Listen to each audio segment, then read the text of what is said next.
Betul orang kata aturan Tuhan ni memang cantik lah. Pemenang cash RM10,000 kan memang jatuh dekat orang yang betul-betul memang sangat-sangat memang dia perlukan. Assalamualaikum.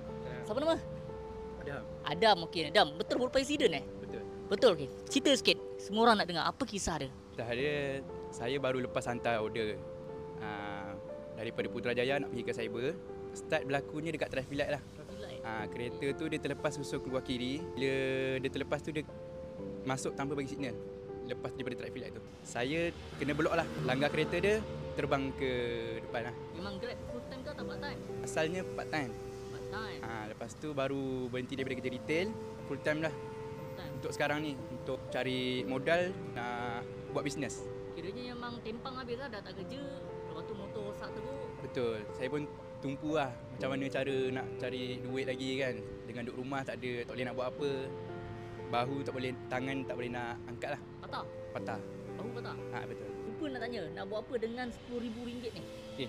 First saya nak buat modal berniaga lah. Modal berniaga? Nampak? Lepas tu nak cover kerugian yang ada sekarang. Lepas tu nak bagi dekat mak dengan adik, abang yang jaga saya waktu sakit lah. Rezeki lah, rezeki dia. Kebetulan dia yang menang cash RM10,000. Tahniah banyak-banyak. Gunakan sebaik mungkin lah. InsyaAllah lah. Rezeki lah. Okay, berkat doa mak bapak dia kot.